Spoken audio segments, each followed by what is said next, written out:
Welcome to the Balance of Cinema podcast, where we discuss movies from the cinematic failures to the classics hiding on Tubi to the video game movies that have a chance because they weren't directed by Yui Bull.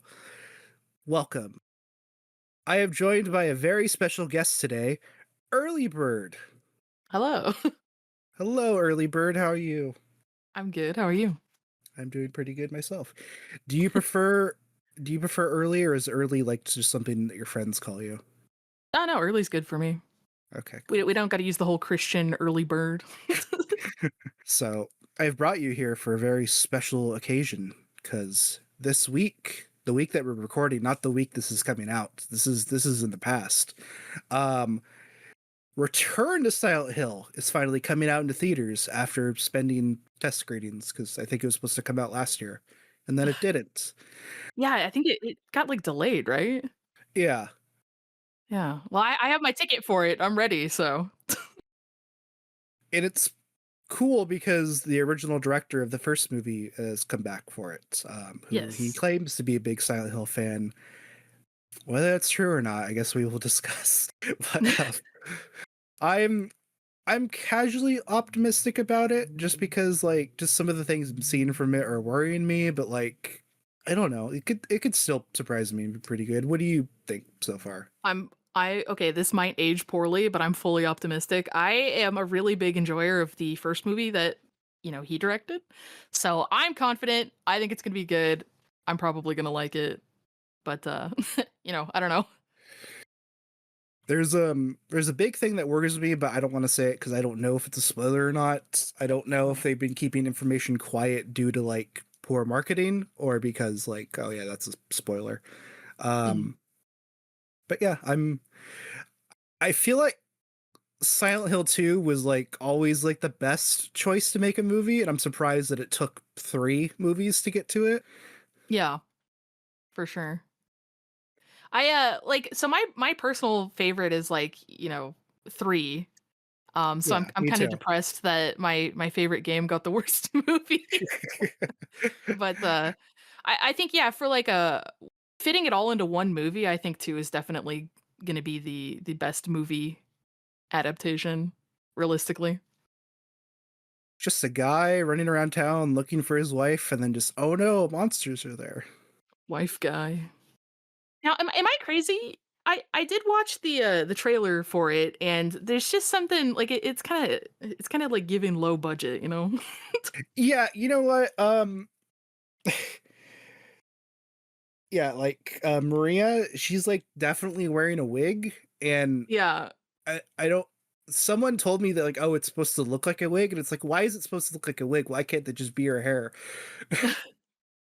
Like, I mean, I don't know, it looks okay, but it's also kinda like well, I guess it's like I said, I'm a really big enjoyer of the first movie, and that movie is, like, visually, in my opinion, like, really, really good looking.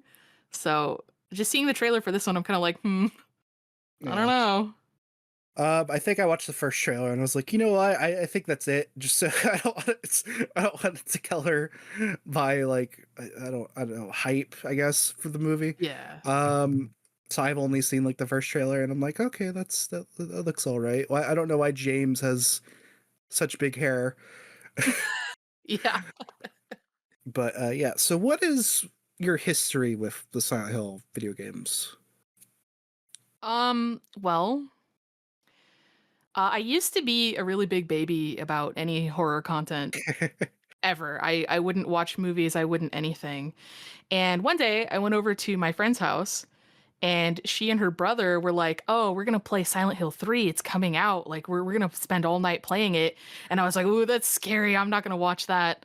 But for some reason, I sat there and we played the whole game in one night in a nice, cozy little dark room, and it like altered my brain chemistry, and I suddenly liked horror now. Um, so then I don't know, something about it was really appealing to me, and I went through and I played the first 2 games, and then Silent Hill 4 came out, and, then I started playing stuff like Haunting Ground and Fatal Frame and all those kinds of, similar time games. And then I started watching horror movies and all that, so I don't know what it is, but Silent Hill converted me into a horror enjoyer. I'm like on somewhat of a similar boat. I think it was I saw my stepdad play the first Silent Hill game like probably when it first came out. So Mhm, I watched him play that and like Metal Gear Solid. So like both two of my favorite video game franchises were born out of that. mhm. Um, but then just like for years, like I never played them. And then I think I played four and like I couldn't figure out where to go. That is a problem with 4. I always like had this thing of like I know I like Silent Hill, but like I just like I can't play it. I'm not good enough for it. But Mhm, like you, three really clicked with me. mhm. Um, like even like it probably helps that I had a computer, so it's like, what do I do? It's like, oh, I'm supposed to use the tongs to grab the key. That's what it Yeah, was. yeah. By the way, even to this day, I still do easy riddle mode because I don't want to deal with puzzles. You know, I like some of the hard puzzles, but some of them are, like, ridiculous. Yeah, it's like in three when you have to know Shakespeare in order to get like a Yeah, cheat yeah. code. That's yeah. Mhm, Then I kind of like worked backwards. So like I played like one after three. mhm. Um and then I played the American ones. Uh-huh. How did you feel Which about those? uh I'm not a fan. I kept having hope. There was a point when I played it was like, okay, well Homecoming was bad, but Downpour, that's what's going to save the franchise. You know, a lot of people try to convince me that Downpour is really, really good, actually, and I'm like, I don't get it. There's a good story in Downpour, but like Is there? Is there? I I I'm not defending Downpour, but I like how Downpour kind of like puts like the idea of revenge on the forefront. Which I mean, technically three does the revenge thing way better. So yeah. It's fine. I like that you can every like interesting thing about Downpour. There's like an immediate frustrating thing where it's just like, oh yeah, that's cool. You can pick up bricks and then just throw them at enemies. And it's like, oh, you can't carry any weapons but a gun. And then if you need to use your gun, you throw away your weapon. Yeah. Oh, hey, that's cool that there's like a DJ in the town. Oh, it's a stupid mission. Oh, I forgot about that, the DJ Yeah. guy. And then Downpour has the cop car that if it catches you, it just drops off enemies for you to fight. And it's like, that's like really video gamey for Silent Hill. Yeah. And then I had played two Mhm, when I was like in high school, and then that was another case of like I don't know where to go, and that was back when there was video stores, so I had rented the game, and so mhm. I just ran out. I had to return it, so I never played two again until last year because I don't have a PlayStation 5. So it's like, well, I want to play the Silent Hill 2 remake. I guess I'll have to play the original one. Yeah. My hot take is I like the remake more than the original Silent Hill 2. I mean, that doesn't surprise me. I mean, as long as you stick to like what makes Silent Hill 2 great, it's like obviously like the game with the better controls is probably going to be more fun. Yeah, I just think the remake, people get mad at me for criticizing Silent Hill 2, but I think that the pacing is kind of bad in the original, and I think Um, it's very, like, bleak and dreary, and it takes a while to oh go yeah, anywhere, Bleak and and I just Dreary think that definitely. yeah, I think which is, like, the point, I'm not knocking it for that, but I think, I don't know, I just felt like the remake kinda did all the pacing better, and I like it more. Honestly, if like the prison like section is more fun, I probably would just be willing to agree with that because the prison That's section fair, is that's fun. fair.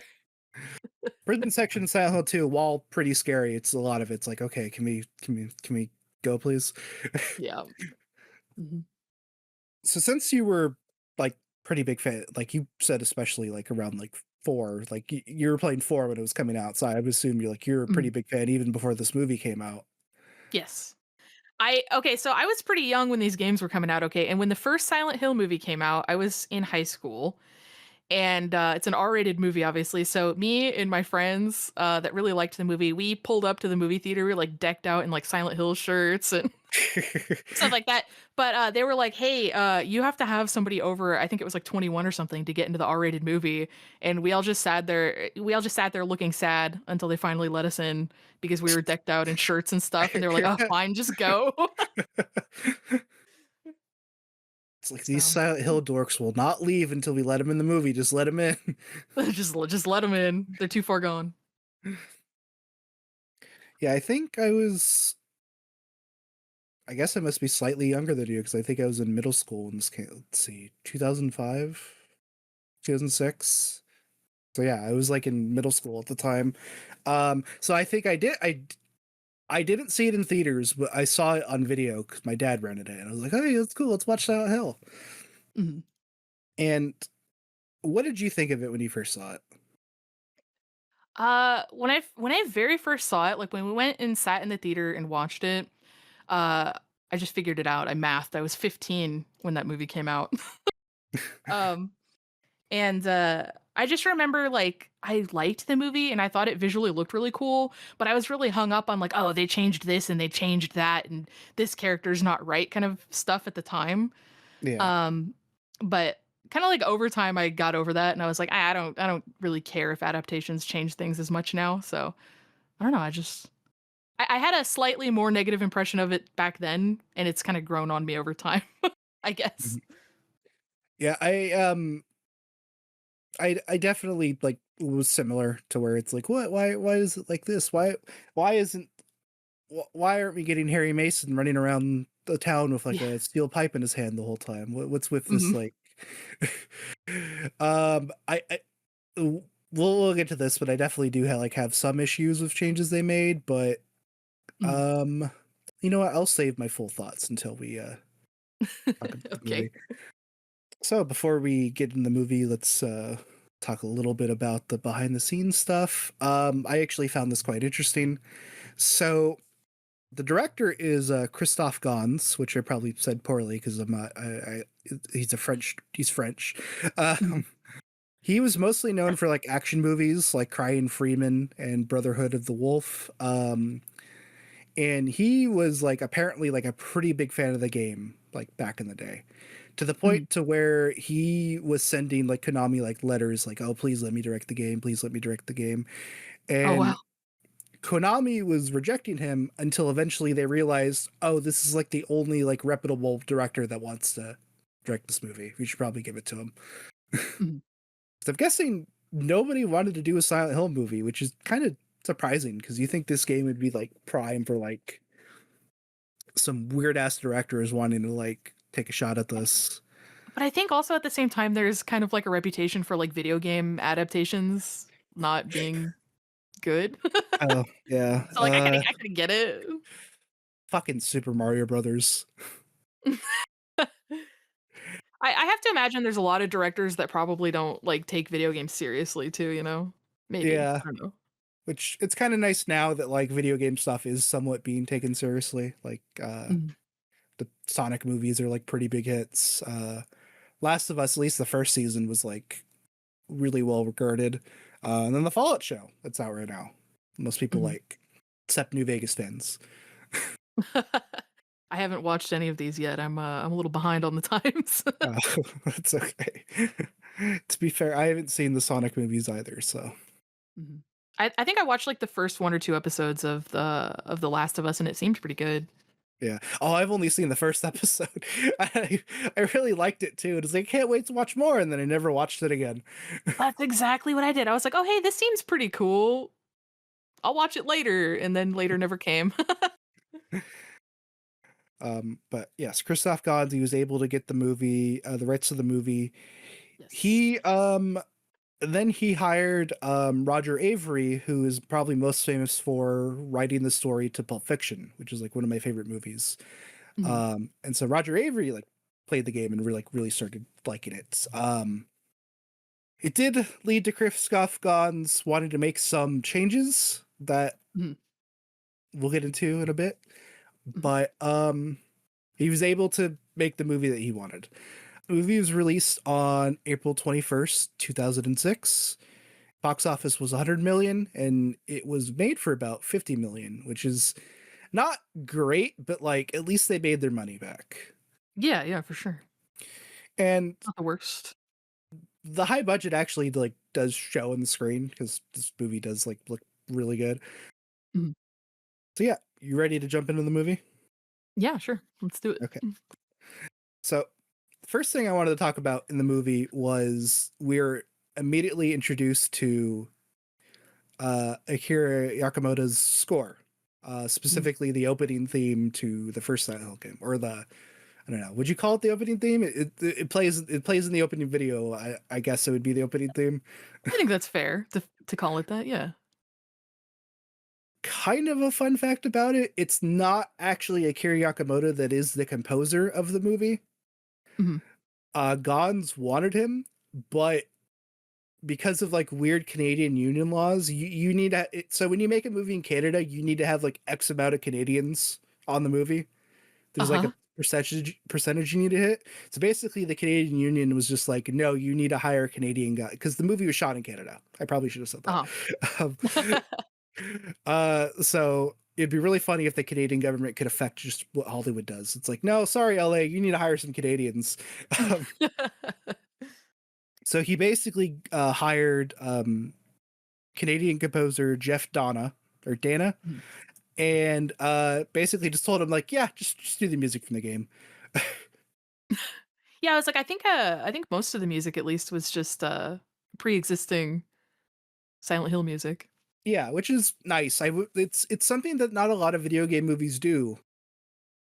So there's a lot of problems with the Uncharted movie. There's just a lot of problems with that movie. But the main theme like plays like twice. Uh-huh. And like that's like a great theme, and the fact that it play the two times that it plays in that movie is when just Nolan North's cameo. They like play like a little bit of the theme, and then there's a point when Tom Holland puts on like a gun holster, and it's as if the movie says, "Oh look, now he really is David Drake," and it's like that was Yeah. stupid.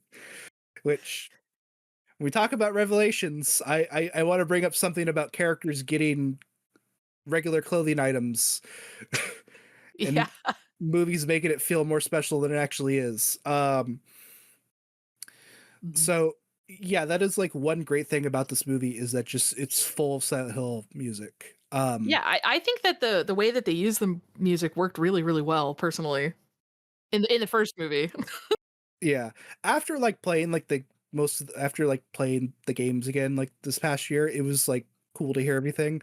It is kind of weird though to like hear like music from like 2 and 3, Yeah, yeah, it kinda mixes a lot of the games. Yeah, but like if the idea was like we're probably just going to make one movie, so let's just put in like all the music. It's like that makes sense, but like yeah, you hear like the oh my god, such a horrible Silent Hill film. You hear Promise like quite a few times and it's just like yeah. that's not the theme from the first game. It is now, Yeah. apparently. This opening is pretty like infamous, so I wanted to like talk about it for a little bit, but Mhm. specifically when you have Sharon, Yes, which Sharon. if you're gonna like so if you're gonna like not if you're not gonna have like Harry Mason and stuff, Mhm. why would you do this? I was just gonna ask, like, did they ever give any information, like, why Sharon instead of Cheryl? Did they ever talk about that? Yeah, they just changed the names of the families, and it's just like you would think that like okay, you would just change Cheryl's name, but then they changed it to Sharon, which is it's too close to Cheryl. Yeah. Yeah, the whole time, I'm like, every time they say Sharon, I'm like, "But why?" They it had some weird name changes in the second movie too, but we'll get there later. It would be like if like they made a Resident Evil movie, and it's like no, that's not Jill, that's Bill. Yeah, totally different character. It's like I don't I couldn't think of anything that sounded similar to Jill. uh, but I remember this being like a very like famous like kind of like thing you would people would make fun of, just Mhm. Sharon. saying Silent Hill, Silent Hill. Yeah. The screeching. Probably not helped that like this actress played like annoying little girls for like 3 years. She was like the actress Jade Ferlin. She like played like evil little girl in like four other movies after That's this. like her typecast. Yeah, until she got too old, and they're like, we don't need to cast you anymore. Yeah. But yeah, she's seemingly just sleepwalking, trying to get to Silent Hill before like her mom stops her. Her Mhm. mother, played by Radha Mitchell, Australian actress. Probably should have wrote down some of her movies. That's just what she's known for, being Australian, I guess. Wait a minute, that doesn't go over to the Canadian count. That's why they had to get rid of Kiriaka Oda, because they were hiring Australians and British people. Um, what's funny now, I'm looking at her like film list and it's like, oh yeah, Phone Booth, Pitch Black, The Crazies, Oh The yeah. Darkness. So she's actually been quite in a few horror stuff. And then of course her husband, Christopher, yes, named after the director. Um, Christopher, played by Sean Bean. Yes. Everyone knows Sean Bean is the guy that dies at everything. The guy that dies. And so yeah, this is the De Silva family, not the Mason family.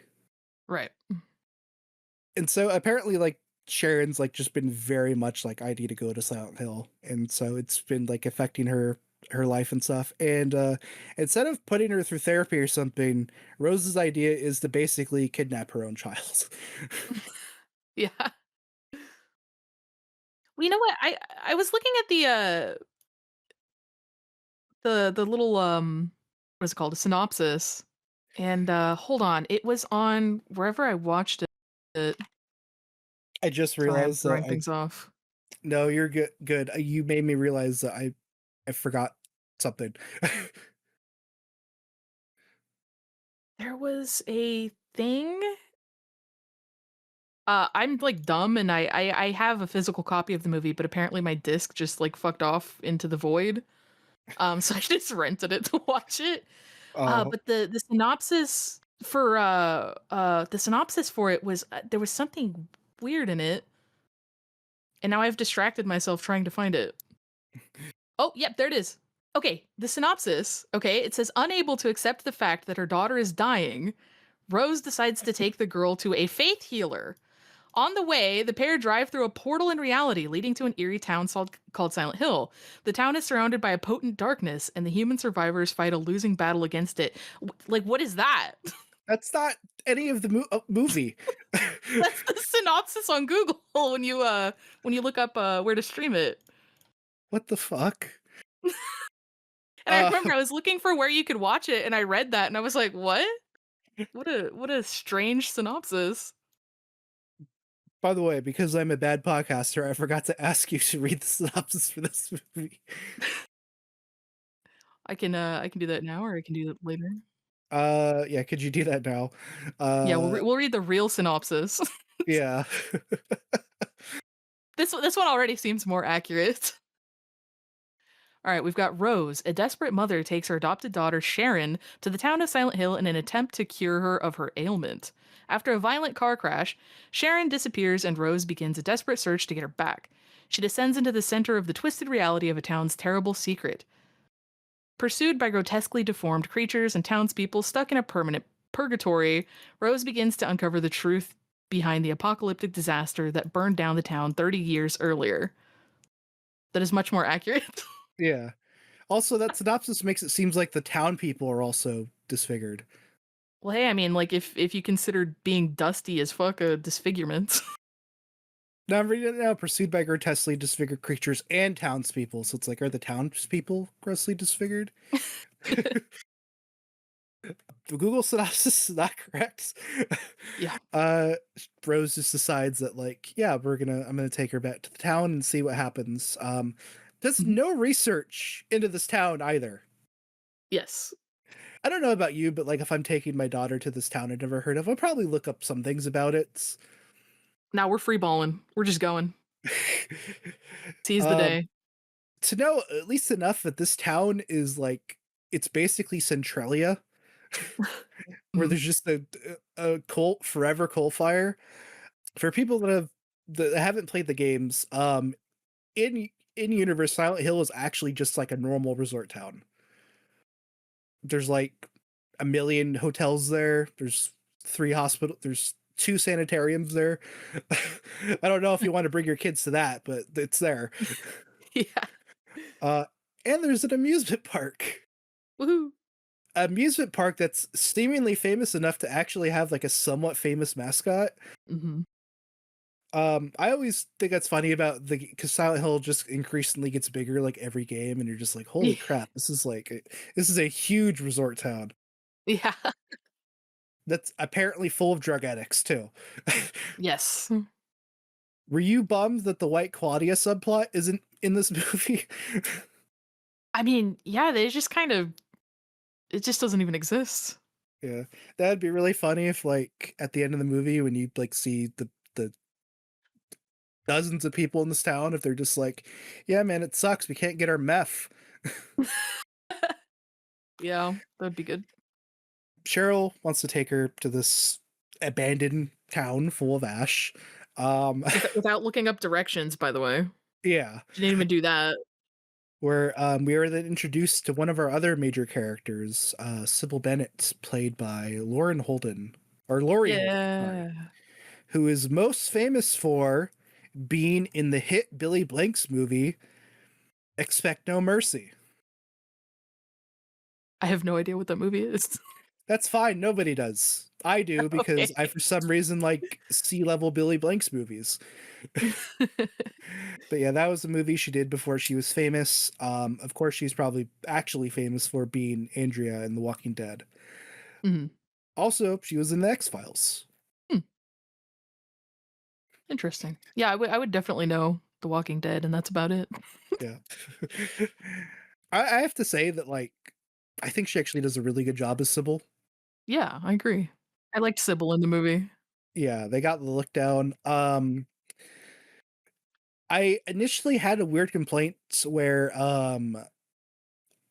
she like gets like very overly suspicious of like Rose. Yeah, she's, like, weirdly intense. She's just like, oh hey, your kid is talking to you. Are you kidnapping them? It's just like, They kinda give a reason for it, though, yeah, a I little bit. think that's kind of like what I remember. I like had a note that like Sybil just for no reason assumes that Rose is kidnapping her own child, which she's Yeah, right, but she's got that intuition. yeah, but there's like a line later that talks about how like she tried to find like a she tried to find a kidnapped kid and it didn't work out. So I kind of understand her apprehension of just like, yeah, kids around here probably get kidnapped all the time, Yeah. and just like we'll dump them at Silent Hill.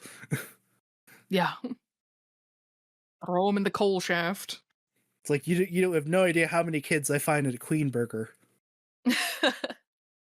I probably shouldn't go over every single little change because we'll be here like all day. But like Yeah, it changes a bit. this is one change from the game that's like this isn't like an issue at all. But it's like, in the game it was just Harry was just like, hey Cheryl, let's go to Silent Hill. Oh Mhm. no, we crashed because we saw a schoolgirl in the middle of the street. Yeah. This is definitely more of like an interesting way to kind of like get them into the town, which yeah, they try to Yeah, they're trying to make, like, an inciting incident that makes them wanna go as opposed to just, you know, yeah. being there. Co- yeah.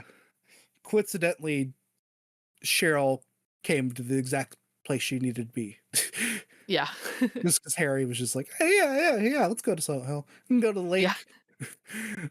And from here, like the next like 30 minutes of this movie are awesome. Yeah, I agree. Them camera angles. Yeah, the fact that they actually did the camera angles like that kind of It's like so look cool. from the like survival horror games, which as much as I love free cameras, I really miss like the cinematic angles of like this and like Resident Evil would have. The part where they're, like, walking through the, like, little chain link hallways and the camera's going all crazy and she ends up tripping over that trash can? When I saw that in theaters, now mind you, I was still, like, relatively, like, a baby about horror stuff at the time. When I tell you her tripping over that trash can made me fucking jump. It's That is, like, funny. burned into my mind. And then how'd you react when she was attacked by a bunch of CGI children? That was a little bit better. The trash can for some reason apparently, monsters don't scare early, trash cans scare early, so There's a jump scare in Revelations that I really want to talk about, and I want to see if that one scared you. oh god. Um, but yeah, this is straight out of the game. I'm just like her like going through like the chain link fence. Mhm. I just yeah, and then like she's confronted by the Grey Children. Unless you watch this in England, where they're turned into the Mumblers. Interesting. They're not, but that would have been cool if they did, because I don't know if you know that about the game. That in the game the children enemies aren't in it, and it's replaced by like these like furry little mole things. I did not know that. Okay, um, that would have been funny though. If just this would have cost way too much money, and any studio would have been like, "No, we're not doing that." But it would have been funny if, like, in the English release of this movie, they just changed them to the little mole monsters. Yeah, and then I just like too that like it's kind of overboard, but like I don't know, it's cool. There's just like hundreds of them chasing Yeah. after her. I kind of wish they did the thing where they killed her, but I guess it makes more sense to like just she passes out. Yeah, yeah. Which the other world timers in this one, they're so generous. For sure. But yeah, from there, that's when she finally meets Sybil, and like Sybil's just kind of like, yeah, I need to take you in, and just Rose is just like, have you looked at this town? What? Because even though like I just said like, oh yeah, I really like Sybil. What do you think about like the change in her of just like being like somewhat more aggressive as opposed to being way more helpful in the game? Yeah, she's definitely very different, and so it's like, on one hand, you kinda wish that it was, like, more game accurate, but on the other hand, I think that, like, over time, they kinda, threw in that little line to kinda justify her being intense, and then, I don't know, to me, they just made her really likable, so I kind of overlook the differences. Yeah, I think it creates like a more interesting dynamic because they have a place to grow. Because like Harry and Sybil in the game, it's pretty much just yeah, we're stuck here. I'll help you, whatever. Yeah, yeah, it kinda gives them, like, like, a dynamic to kinda bond or whatever, I guess. And continuing like kind of just like this, just them like running around the town, I think is so great. As I've Mhm. said before, they get tacked by the. Let me look up the name so I could be a real Silent Hill fan. Um, I could be wrong. I think those guys are lying figures, yeah, oh, yeah, that's what it was. Yeah, you're right. but Thank I you. I get them fucked up sometimes, so who knows? There's like But I think that three is enemies in Silent Hill that are look like this. yeah. Like you said, they're the lying figures. Although I looked it up, these are called the Armless Men, which is like I don't know why you would just give them a different name if they're basically the same thing. For fun, I guess.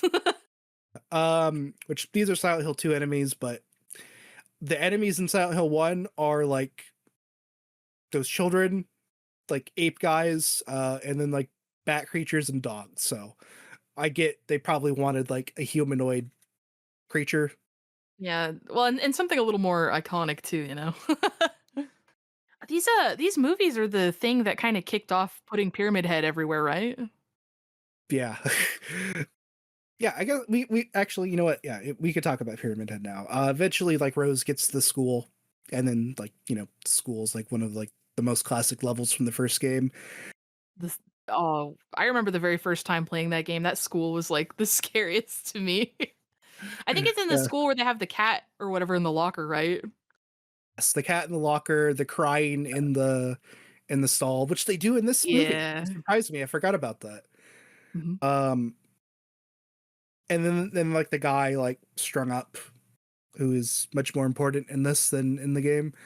Yes. But yeah, that triggers the overworld, which is just shit gets attacked by like a bunch of different creatures, including Mhm. Pyramid Head. Yes. Which, like as Early said, this movie is why Pyramid Head is in everything now. Mhm. Kinda kickstarted that. 'Cause this came out before Homecoming. Yes, Homecoming was basically hoping that people like, oh yeah, you saw the Silent Hill movie. This is just like the movie, and then people are like, what the fuck is this game? Yeah, yeah. Why can't I do combos? Yeah. Stun locking enemies with my knife. What Silent Hill is. Another thing too, this not only started Pyramid Head being in everything, but this also made sure Pyramid Head had to be jacked and everything. Yeah. I think that's a great change. I think that's fantastic. You don't like lanky Pyramid Head? I like them all, but I listen, I'm just saying the movie design of him is genuinely cool as fuck. I think it looks really Yeah. cool. I cannot deny that. Like no matter like what happened to Pyramid Head because of this movie, he looks Mhm. fucking cool. Yeah. It's definitely a cool design for sure. Especially the fact that it's completely practical too. Like you actually have the guy dragging the knife around. Yeah, I remember they were saying something or other, like, people in, like, some interview or something, they were saying the guy, like, they put him on, like, stilts or something to make him super fucking huge or something like that. Oh yeah. He definitely has like kind of like a jerky motion, so like that wouldn't surprise if that was the case. But yeah, it's like some quick Silent Hill lore. Pyramid Head is technically supposed to be for a very specific character, specifically James and 2. The movie, it kind of makes sense. Like, yeah, whatever, just put whatever monsters in there. But like when he pops up in other games, you're just like, why are you here? Yeah. Well, hey, the, Return to Silent Hill, he's gonna actually be relevant, so we'll see how that Oh yeah, goes. finally. In between like Rose's story looking for Sharon, you have Christopher, once again played by Sean Bean. He's trying to get into the town and look for her himself. And he meets Detective Gucci, which do you even remember where Detective Gucci is in the game? No. Wait, that character's a canon character? Kind of. Okay, okay. So when you go into the police station in the first game, you find a note that says, "Yeah, Detective Gucci was on the White Claudia case. He had a heart attack, but yeah, he's dead." That's it. You just find one note that references him, Interesting. which I guess yeah, that's like a cute reference, but it's just funny that it Yeah. just spawned a character. What did you think of these scenes of just Sean Bean and Nucci or Gucci just going around the deserted town? You when he's like, "Oh, you have to breathe through your mask," and he's like, "No, no, her perfume, I can smell her, she's here," like those scenes. I don't know, I think they're kinda cool, like, it's cool to show, like, I guess, the movie's trying to portray it as, like, 2 very distinct, like, alternate reality or whatever, I guess. Yeah. I'm personally not the biggest fan of them because I feel like they kind of just like slow down the movie and it just kind of takes you out of like what's going on in Silent Hill. The reason they're in this movie, and it's a whole big thing, so I wanted to kind of talk about the protagonist switch here. So Uh-huh. obviously, like in the game, Harry Mason, it's a father looking for his daughter. In this one, it is Rose looking for her daughter, Sharon. And that was done because Christoph Gans just felt like Harry was too much of a feminine character. He displayed too Mhm. many feminine traits and was like, let's just make the character feminine so that way we don't have like a feminine male lead. And this has like always annoyed me. Not just like the idea of like the adaptation change, because like really like whatever. But Mhm. like the idea like always annoyed me because it was basically come from a father wouldn't do this for his daughter, but a mother would. So that's why we need to have it be a mother. Yeah, I've definitely heard people talk about that regarding this movie before, and I think on one hand, I think it's like ridiculous. Like, of course, there's fathers that would go through that for their child, and then I think it's also kind of weird. It's like feminine traits of like what, like looking for your kid and caring about your kid. Like that's Yeah. how is that a feminine trait? That's like a parental trait, right? Yeah. Um, But I also, on one hand, like, I kinda don't necessarily mind that they changed it to a more motherly role because I think, like, it kind of fits, like, Silent Hill has a lot of themes of, like, pregnancy, motherhood, blah, blah, blah, blah, blah. So I don't think it's, like, a necessary change, and I think it's the reasoning behind it is kind of dumb. But, I don't know, I think it's, like, it's an okay change to me. Yeah. I've I don't want to say I've learned to live with it 'cause that implies negativity, but like I've kind of just over time I've just kind of been like, okay, the reason was dumb, but like I mean it doesn't really hurt the movie all that much. Yeah, that's one of those things where it's like, I kinda get where they're coming from, but, like, at the same time, it's stupid, but whatever. Harry being Rose isn't that big of a deal. Yeah. Um the issue though is as a result of that there was because they also took out another character from the games, Dr. Kaufman. Mhm, Um as a result of that there was no men in the scripts originally. mhm. And so the studio was like, guys aren't going to want to see a movie with just a bunch of women, so you need to write some men characters. So that led to Christopher. I'm not sure if he was like originally in the script or if they basically just beefed up his role for this, but that's why these scenes are in here, so we Yeah, can I mean, see. you can tell he definitely seems kinda, like, tacked on, like, as a character. And it's like, I kinda get what they're going for, but yeah, it's definitely just, like, an extra thing that's kinda thrown in there. Like it almost kind of would have been better if like it was two parents looking for their child, so that way you could have like a male and a female character. But then I Mhm. guess that would just dilute Sybil's role because then just Sybil is just another person that's there. Yeah. So I don't know. I don't want to give the movie like bad marks because of things I think they could have done better. What do you think about that whole thing, how they're trying to, like, visually show that, like, it's the same building, but there's, like, 2 different versions of it? Like, what did you think about that? I think that's pretty interesting. That's like the best part of like these scenes is it's really showing you that like, oh no, they are in like another universe. Mhm. And even when they're like right next to each other, neither of them could see each other. Like it kind of shows just like how hopeless like being in Silent Hill is because it's like even like when you're near someone you love, like you can't they might as well not even be there. So Yeah, yeah. I do think that aspect's interesting. Mhm. Another kind of a change, I guess, is actually this was the thing that confused me in the first game because it seemed like when Cheryl came back to the town, she like immediately merged with Alessa. Mhm. But in the movie, it's just they're still two separate beings. Yeah. So when she meets Alessa, it's supposed to be technically a different person. Mhm. And this the scene following kind of leads to like when I start to have issues with the movie. Mhm. There's apparently just dozens of people living in Silent Hill still. Yeah. That is an interesting, plot line that they went with there. They find like a woman that's part of like the town's cults, and follow her back to the church because the church, for some reason, is a safe place. I Mhm. don't know why, but yeah, whenever Alessa's like, "Oh, I'm gonna do the other world thing now. You guys better run away." Um, that's where everybody has to go. I do like the scene where like the cult member they find her skin just gets ripped off by Pyramid Head. Yeah, that's a cool scene. Hey, they told her to hurry up. So that's all. That's her fault. And so this is kind of when we're introduced to the cult of this movie, Mhm. and this is like the one change that I kind of can't get over because in the games, like the cult was like very much like they were like a cult that like believed in like an old god, Mhm. and not the old gods, a old god. And so their entire plan was like, you know what? I forgot we didn't talk about Dahlia. Oh, yeah. Their plan was like, hey, we have this girl Lessa. She's going to be the one to birth the god. Let's try burning her. Ah, that didn't work. Yeah. Well, I correct me if I'm wrong, it's been a very long time since I played the first game, so I might be a little rusty here.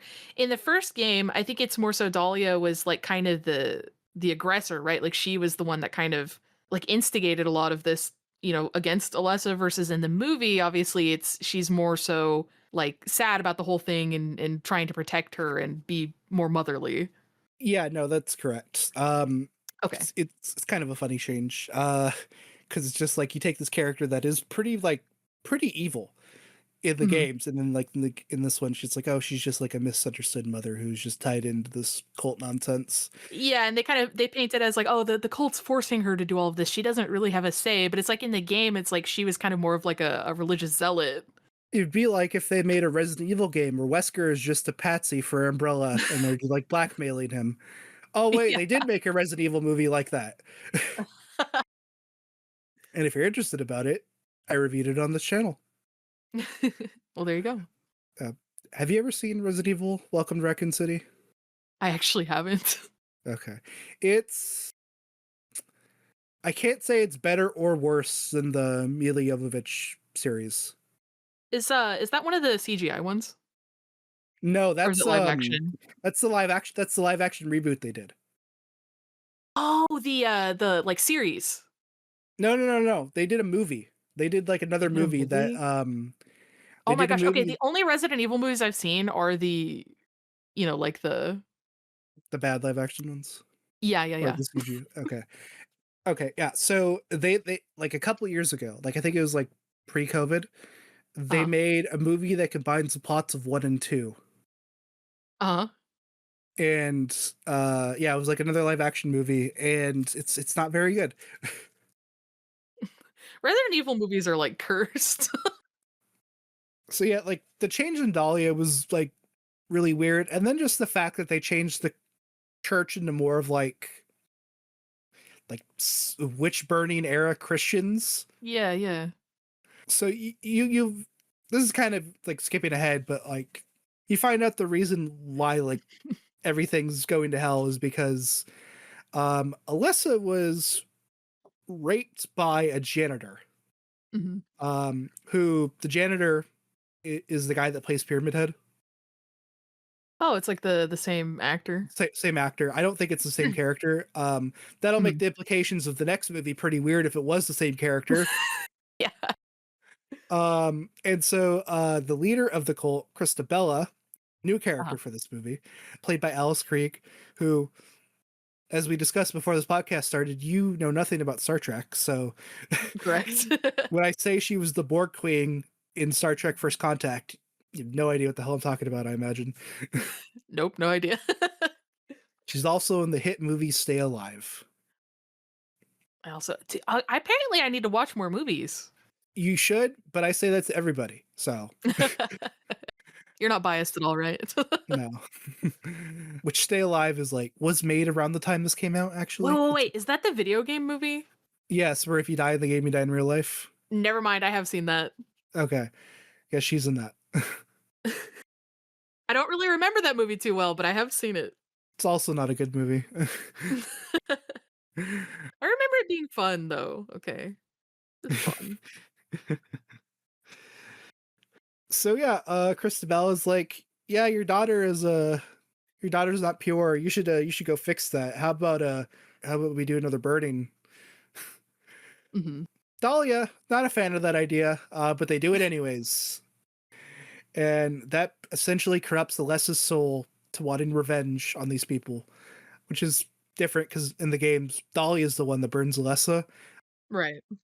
Because basically, if Alessa has like certain percentage of suffering, that supposedly will birth the god. Mhm.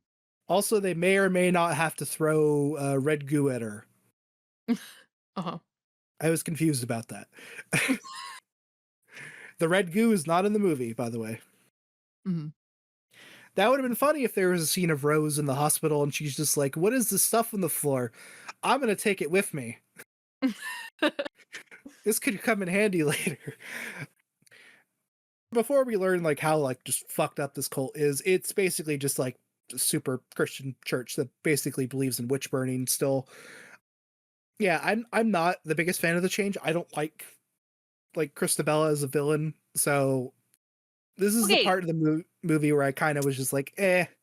I kind of okay, I think that the original Silent Hill is, like, better, and I think that the movie probably would have been better if it was just more, kinda, like, sticking to its source material, but I don't think it's a bad change. I think it's kind of interesting. It's like it's just, like, a different dynamic, right? Because I think it's, instead of because like, Silent Hill just kinda looks at, like, cult religious zealots, like, they're just basically like purely, crazy and like really intense and stuff. Whereas this movie looks at it more in the sense of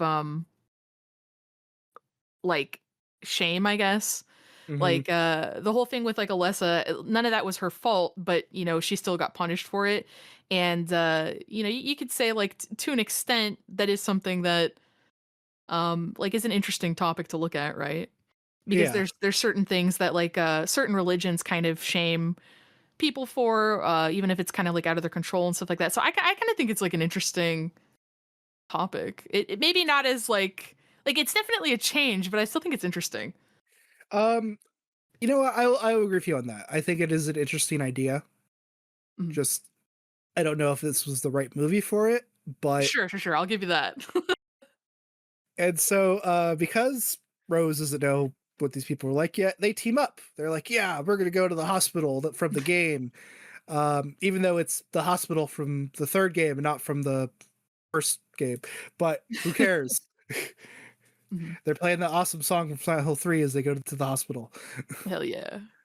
I do think the kind of like I don't know if twist would be the right thing, but Mhm. she's just like, "Oh, hey, here's the locket. Oh, your daughter Yeah, looks exactly like Alessa." that kind of came out of nowhere, I gotta say. It's very Very silly, but like, convenient. yeah, like it got a good laugh out of me. I don't know if I doubt that's what the director wanted, but it was. Yeah. Just all of a sudden flips her shit out of nowhere. Uh, and then Rose like runs an elevator escape, and Sybil successfully fights them off. And instead of going to Rose to further protect her, she's just like, "Aha, I'm gonna sacrifice myself." Yeah. Why? Yeah, I don't understand why she didn't go. And then she's like, "Haha, I have all the power because I got a gun." And then she reveals that no, she doesn't have any bullets, and gets the shit kicked out of her. For real though. I don't know why she shows them that she's out of ammo. Yeah, because she could have just kind of warded him off for a while, you'd think, but Yeah, or just like ran. yeah. Or just gone with Rose, that's always an option too. Yeah, I don't know why it's just the movie was like, okay, well, we have to kill her, so let's just do Yeah. this. It's okay though, she's fine. Mhm. I mean, she's not fine. She got the Mhm, shit kicked mhm. out of her, and she's on a they stick her on a cross, so they could burn No, no, her. no, nothing ever happens to Sybil in that movie, nope, mm-mm. But yeah. What's funny too is they could have done the thing where like they just possessed her. Like I don't know, they do spell or like I don't know, but no, for some reason they decided to give Sybil like a really horrifying death. Yeah, I gotta say, so I keep mentioning it, but when I saw that movie, I still like at that point in time, like I hadn't seen like a ton of horror movies. That scene is the scene that like stuck out to me in my mind. That was like horrific to me. I was like, oh my god, that would be an awful thing to experience. That scene is it's like, geez. Yeah, I remember even when I was a kid, like I grew up watching horror movies, so like I was kind of able to like take stuff like that. But I to this day I remember like, oh my god, that was like It's really just horrific. brutal. Yeah, and to a character that's, for the most part just trying to be helpful too. Like, damn. Yeah, This scene's pretty fucked. but yeah, when Rose goes down Rose, I almost called it a shoot. She goes down the elevator. She encounters the nurses, Mhm, but because she doesn't have a gun or a iron pipe, she just shuts off her flashlight and walks past them. mhm. I like that scene, I actually think it's cool. Yeah, the nurses look great. It's Mhm. the nurses from Silent Hill 2 because I guess they didn't want to have a bunch of horrifying hunchback people. But yeah, it's cool to see the nurses are like obviously like a very iconic Silent Hill enemy, so it makes sense why they would be there. It did, of course, lead to Homecoming. Just be like, yeah, those are our nurses too. Mhm. When this movie came out around, Halloween, there was a place, that they had, like, a walk-through maze, like a haunted house maze, but it was Silent Hill themed for the movie, and, I went to that, and they had the room where it was, like, all the nurses, were, like, people in costume, and they looked really good, it was super cool. and the lights would flicker in the room, and you had to like go through the room like while the lights were on and off. It was really cool. Yeah. How'd you survive that? Well, I was a big chicken about it, and I like went really slowly through everything, and then like rushed past everything. I'm not a haunted house person, okay? They scare You me. know what? I can't even make fun of you for that. I'm not a hot on house person either. I'll do it, but I act like a little baby the whole time, or like I cling to people. I mean, I went on the Matterhorn at Disneyland and I had a panic attack after it, so I can't make fun of you at all for this. Hey, that Yeti is pretty scary, all right? I didn't see the Yeti. I had my eyes closed. But yeah, she passes through the nurses and then she finally meets Alessa, who explains to her the whole plot, basically everything I said 5 minutes ago. Mhm. And then Alessa gives her a hug. Yep, the huggening. But oh no, it was a trick hug. It was so Alessa could hide inside of Rose's body. I also forgot to point this out. People, the five people that regularly watch my podcast, I know I generally just do scene by scene, but I'm trying something different today. We got a very special guest today, so we also got two movies, so it speeds it Mhm. up. So Dahlia actually had Sharon this whole time, and then the cult people find her, bring them to the church. They're gonna sacrifice everybody. They're gonna burn everybody because I assume that's just what Christabella does whenever there's a problem. She's just like, yeah, let's burn them. Yeah. Oh, the general store is that a crackers? Let's just burn them. You know, I'm sitting here thinking, and I'm like, I don't think I thought about this hard enough when I was actually watching the movie, and I'm like, "Wait, yeah, like, they just kinda just burn everybody, that's that's that's the solution to everything." Oh no, my husband lost the keys. Let's burn them. So yeah, Rose comes back and she's like, all of you guys are horrible people. You guys deserve this. So here's Alessa, and she is going to kill you all with barbed wire. Also, quite a scene. Very memorable scene to me.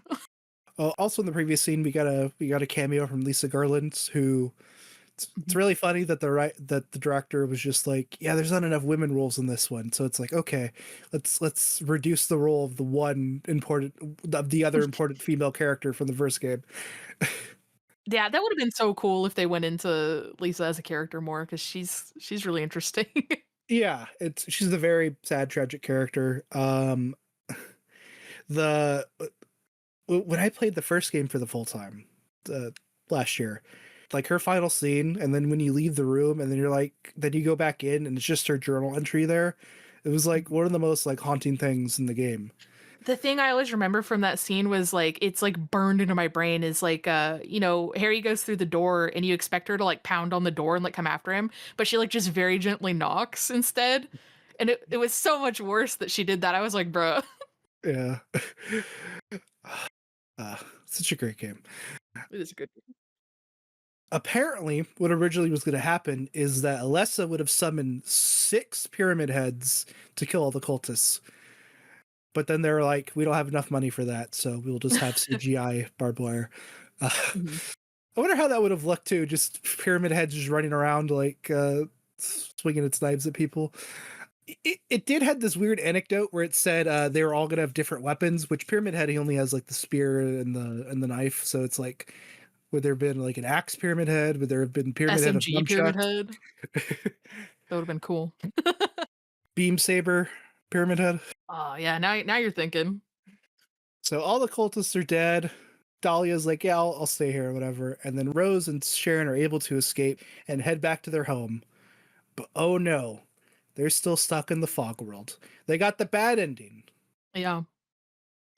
It's a very strange ending. Yeah, they forgot to go to the bar to get the motel room key and do the side quest in the first game. Yeah. So yeah, this ending confused the fuck out of me when I first watched it.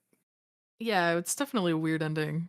Now I just kind of interpret it as just like you know what? No, I don't even have an interpretation for it. It's a weird ending. It's just they're stuck in Silent Hill, but they can apparently affect the actual world because the door is open because of them.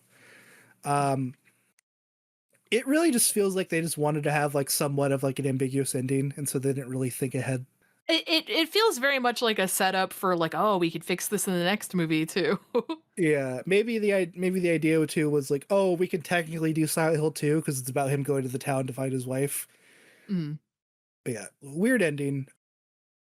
Overall, you big fan of this movie? I love this movie, and I also think, like how we were kinda saying how it kind of, even though it's not what the game kind of touched on, but like the whole commentary on like the religious purity type of thing. Like in the end, like with the barbed wire scene, there's like obviously some implications of Alessa kind of flipping the whole purity thing onto Christabella, and I thought that that was kind of interesting. Um, it's not the original story, but I thought it was it's like an interesting some of the negative aspects of religion commentary. Yeah. Um, this second watch definitely because once again, I haven't seen it since I rented it. When the movie came out, it's like what, like 20 years ago? Jesus. Yeah. So the second watch, I definitely was able to like get over the ideas of like the changes and stuff like that, and just enjoy it as like a horror movie from 2006. Mhm. Um, I wish it was more weird and like kind of like cerebral and mindfucky because this movie's pretty straightforward, Yeah. but I could I could throw an if at any movie. I have to judge movies by what I'm given, and it's a good movie. Yeah. Well, I think, overall, all of the gripes one could have about the changes and like sometimes some of the stuff in the plot's a little bit weird or, whatever. I think nobody can deny that like visually the movie is like that's my favorite thing about it. Like all the cool camera angles, the sets are really good. I think the monster designs are really good. I think it just looks great. Yeah, and then like past the acting with Sharon, who's just like she's a kid actress, so Mhm. I kind of made a joke that she's perfectly emulating the acting from the first game. Yeah. And then Christabel is like a little too cartoony for me for like how serious this movie is. Yeah. Other than that, though, the performances are really good too. Mhm. So yeah, with this watch, I've definitely learned to like get past most of my gripes with it and enjoy the movie for what it is, which is just a solid horror movie. Yeah, that's pretty much where I'm at with it too. Like I said, like the first time I watched it, I was kind of like, "Oh, they changed too much," or it this and that, blah blah blah. But like, if you just kind of watch it to enjoy it, it's just a fun movie. Yeah. I think this movie definitely deserves to be in contention for the title of best video game movie. Not that it's like a big fight for other movies or anything. What are some of your other contenders for that? For me, I don't know because I haven't seen the ones that people consider them good. To Oh, consider okay. good. I was just saying like people like Sonic, so maybe it's Sonic. Mhm. I'm trying to think video game movies that I like. I don't want to cheat and just pick animated ones. Um, I'm trying to think of things that like aren't TV shows too, because like I haven't watched them, but like I know a lot of people liked like the Fallout series and stuff. I'll tell you this: it's not Minecraft. What that didn't really encapsulate the spirit of Minecraft for you? Haven't seen it. Oh my god, these all suck. I'm looking at the list of video game movies and I'm like, these are all bad movies. There's gotta be a good one. Is Tomb Raider really the only good ones? Did people like the Five Nights at Freddy's movies? Children and Five Nights at Freddy's fans did. Okay. Wait, what the hell? There's an Until Dawn movie? Oh, kind of. It's not really about the game. It's like a Groundhog Day movie where it's like they keep dying and then they wake up and it's like, oh no, we have to get out. Um, it's okay. I thought it was okay. The Until Dawn movie. Okay, hear me out. The first Mortal Kombat movie is one of my favorite movies of all time. Yeah, you know what? I went through the list. The first Mortal Kombat movie is definitely in contention for best video game movie. Um, the first Angelina Jolie Terminator, Tomb Raider, I think is pretty Mhm. decent. This is a random one because I don't think people don't know about this movie and they don't know about this game. but there was a mobile game called Werewolves Within, Mhm. and they made a comedy movie, kind of with with the premise from the game. That movie is hilarious. Hmm. It's like a straight to video comedy, um, but the movie is really funny. I have no idea how accurate it is to the game, other than the fact that like it's people trying to figure out who the werewolf is. Uh-huh. But I actually recommend Werewolves Within. I think it's a funny movie. Hmm. Yeah, it's very dire looking at everything else on this list. Yeah, there's not a lot of really good ones. Let's hope Markiplier knocks it out of the park with Iron Lung.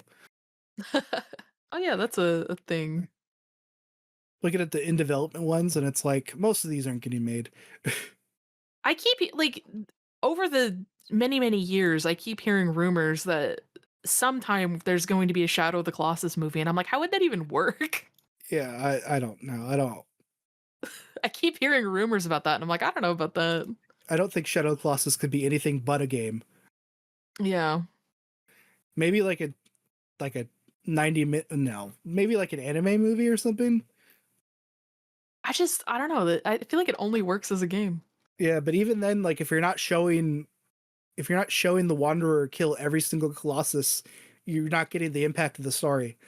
Yeah, Like, what are you going to do? Have a montage? And it's just like the world's getting worse because of it. Oh, well, I'll keep going. yeah. I'm going to stop looking at this. This list is depressing me. Oh, I like Detective Pikachu as well. Yeah, that was cute. That was fine. But you know what's not a good video game movie? Something tells me you're about to say Silent Hill Revelation. How did you guess early? It's not good. So for the next 6 years, Silent Hill 2 was in production. Um, kept losing people. Christoph Gans, he left because he was like, well, I'm going to go work on this Onimusha movie. Mhm. There is no Onimusha movie in 2026. So I don't think that worked out. In fact, after this movie, the only things that Christoph Gans has like directed was he directed a French Beauty and the Beast movie in Huh? 2014 and then Return to Silent Hill in 2006. 2026. Oh, we're Sorry. back to 2006. Yeah, full 20 years later. Yeah. So 20 years he's made 2 movies. Christoph Gans left, Roger Avery didn't come back. It kind of seemed like whether this movie is going to happen. I think even too they were debating between like, do we make a direct sequel to this, or do we adapt one of the other games? Should we Mhm. adapt 4? And then they fired that guy for that suggestion. That's a guess, but but yeah, eventually they had hired MJ Bassett to both write and direct it. And MJ Bassett, she had said that she's going to really focus on making it a direct sequel to the first movie. And she's not going to try to force elements of 3 in this movie. She wants it to be just a direct sequel with some elements. Um, Mhm. MJ Bassett has talked about a couple of times about how the studio basically took the movie away from her, and this is not the movie she intended to make. Mhm. It's giving me the vibes of because this movie originally came out in 3D and it really Oh, has vibes of it was trying really hard to be like the come on in here the kids and be scared by the movie and it feels like somebody was really pushing for that, I'm assuming. oh, I forgot. The reason why Roger Avery couldn't come back is because he was arrested for vehicular manslaughter. Oh. So he wasn't Oh fired; he my. was in prison. Um, but yeah, like I remember like hearing about this and like they're like, "Oh, it's going to be in 3D," and I was just even by 2012, people were sick of 3D. Yeah. This movie came out years after Avatar, so people were like, unless it looked like Avatar, nobody cared about 3D anymore. So I don't know why that was like a selling point. It's so funny watching this movie back to you can tell exactly like where the 3D scenes are. Oh my god, yeah. So yeah, October 26, 2012, Silent Hill Revelation was finally released. Um, it had half the budgets, 20 million. It also made half the box office, 55 million. Wow, that movie made money. Yeah. or at least got it back anyway. Oh, horror can make money. Mhm. There's been some shitty movies that you're just like, why are people go see this? And you look and you're like, wow, it was a success. By the way, the fact that this has half the budget of the first movie 6 years later, you can tell. Yeah. Oh, the sets in this movie aren't even good, like, oh my god. In the sets, like in the first one, they filmed like on location, so you're actually seeing like real places mixed with like actual like really cool sets. This one, it Yeah. feels like it was like a freaking green screen half the time. Like, specifically the theme park, it looks like they just, like, put random shit in the middle of a forest, like, Yeah. it looks awful. Can you read the synopsis for Silent Hill Revelations? Yep, let me Or figure out what tab that's Revelation? on. Yes, one revelation, singular. Alright. Heather Mason and her father have been on the run, always one step ahead of dangerous forces that she doesn't fully understand. Now, on the eve of her 18th birthday, plagued by horrific nightmares and the disappearance of her father, Heather discovers that she's not who she thinks she is. The revelation leads her deeper into a demonic world that threatens to trap her forever. She only finds out one revelation. One revelation. She almost has a second one, but she's like, no, I don't want to hear about that. I only have time for one revelation. So this one is mostly an adaptation of Silent Hill 3, while also trying to, kind of hammer its way in to be a sequel to the first one. Oh, yes. So very awkward. They like change like some when you're complaining about like changes and adaptations, it's kind of like, okay, but how was the movie? Yeah. That's kind of the thing. But when you're making changes between sequels, that's an issue. That's bad writing. Mhm. So, oh my god, where do you want to start with this movie? Well, in the beginning, there's a very iconic scene. Oh, yeah. So, so first we get we get the theme park. We get the classic theme park opening from the first game. Could I just really quick point out that that opening theme park segment where they're clearly like, "Oh, Silent Hill 3 opens with that, right?" Like if you were to pull up like clips of both of those scenes side to side, just like how the game looks versus how it looks in the movie, it's like boy, you can really see the budget. Yeah. Like that opening is like so haunting because you're just like really like thrown into the shit like Yeah. instantly. You're being attacked by these like giant pinwheel monsters. Mhm. And like the just the visuals of it, like it's very surreal and like weird versus in the movie it's like, "Ah, this is just some random carnival shit." Yeah. She's being chased by like cult members. Yeah. And okay, this is a nerdy game thing. The thing that I've always liked about Robbie the Rabbit is there is no evil Robbie the Rabbit. It's just you just see this giant rabbit mascot everywhere. Mhm. And that's it. You think it's gonna do something, but it doesn't do something. Hey, hey, hey, S- he does point at you ominously in 4. That That's is pretty true. evil. What nobody likes for, so that's okay. Wrong, wrong. Oh, Incorrect. okay. I love 4. Do, do we need to do we need to do a podcast about Silent Hill 4? Oh, you do not wanna get me started on Silent Hill 4, I will go on for eternity. I really like it, so I'm a goober. Yeah, kind of seeing Robbie the Rabbit be used as a jump scare, it's just it's an insult to the character, I feel. Yeah, like, I think that's you're you know, the point of him is that, like, you expect him to do something and then he doesn't, and it's like the anticipation of it is what makes him cool. And then instead of getting run over by a roller coaster, um, Heather quotation marks, which I think it's funny that the synopsis was like Heather and Harry Mason. It's like it's not even a twist that they're Sharon and Christopher. Yeah. Like the movie makes it clear almost immediately because you have Sharon talking to fucking Alessa, and Alessa's like, "Hey, whatever you do, do not come back to this fucking town. Please do not come to this Yeah. town again, or else I'm gonna be really mad at you." Yeah, it's like an immediate reveal.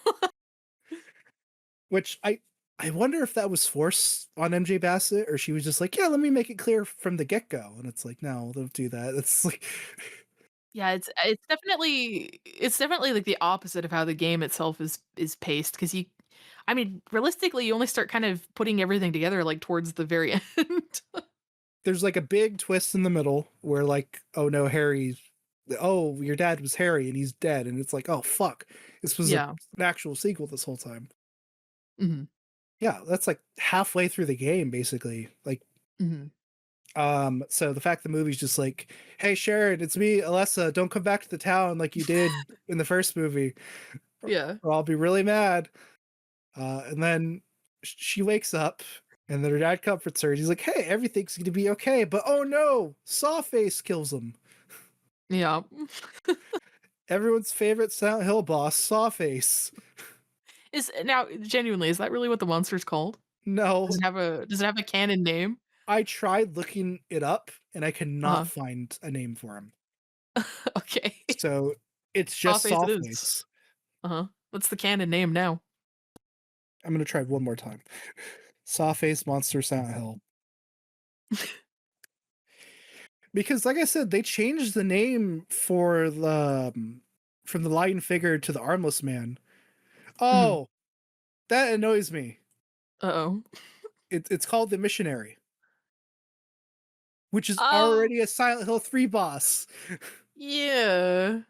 Okay, I'm calling her Sawface. I'm not calling her the missionary. Fuck that. That's I mean, like, I kind of get why, like, movie lore-wise, they would go with that, and it, like that's interesting. I'm taking this all in. Okay, she's Sawface. That Yep. I won't ever call her the missionary ever again. Um, Sawface it is. you know what's funny? I was gonna make a reference to like, man, it really sucks that like they don't have the Silent Hill 3 bosses in this. They don't have the worm. They don't have the Mhm. missionary. Apparently they do. But yeah, it was a double dream fake out, and it's like, oh man, like this movie's gonna be really annoying if it keeps having like these like jump scare fake outs. Anyways, the Pop Yeah, Tart jump scare. the Pop-Tart. I vividly remember watching this movie for the first time in theaters, and it just immediately kinda gives you the vibes that it's not as good, right? Yeah, And the second I saw the Pop-Tart, I was like, "Oh, oh dear. Oh, this is what we're in for." because the thing about like Silent Hill is like it's like a creeping horror. Like Mhm. it's not. It doesn't rely on jump scares. Like it relies on sounds definitely. Yeah. Um, but it's always just like, what the fuck is that weird sound? Oh my god, what is that in the background? Oh, that's a body. Well, I think, when Silent Hill does jump scare you, it's so unexpected because the game almost kinda lures you into, "No, no, we don't do this." So, like, for example, like, the cat in the locker, Yeah, like, gets you 50 times more than a game that's or a movie that's constantly jump scaring you. yeah, and it's like I get you can't like do like standard Silent Hill jump scares, which is generally like, oh, I'm gonna go in this room. Oh no, my radio is going fucking crazy. There's monsters in here. Like you can't like really do that in a movie, but the the movie seems to just want to constantly throw like loud jump scares in your face, and that's just Yeah, like, not like all the what Silent time. Hill is. Yeah. Oh, and then, the action 3D effects and the Yeah. I'll save that for later, but the toward the end stuff. So yeah, you find out like once again, there's like no like even the twists in this movie are just like, oh, okay, yeah, I guess. Um, but yeah, you find out that Christopher and Sharon have basically been on the run because cult members keep coming after them. Um, and Christopher had killed one of them in self-defense, and instead of just, maybe explaining that, hey, this dude broke into my house, he's just like, yeah, we're going. We're on the run now. Mhm. We're nomads now. And apparently he has the resources to like create new identities. Yeah, constantly. Fucking dialogue in this movie. She's like, I was Sharon, and then I was Mary, and then I was these other names. She should have just kept naming Silent Hill characters. I was Mary, and then I was Cynthia, and then I was Angela, and then I was Maria. That'd be really good. They should have done that. Reminds me in Smallville when you meet the Flash. He just has like IDs of fake IDs, and all the IDs are just the names of different Flashes. That kind of stuff can be fun. That's fun. Yeah, it's when it's not in movies like this. Yeah, Sure, sure.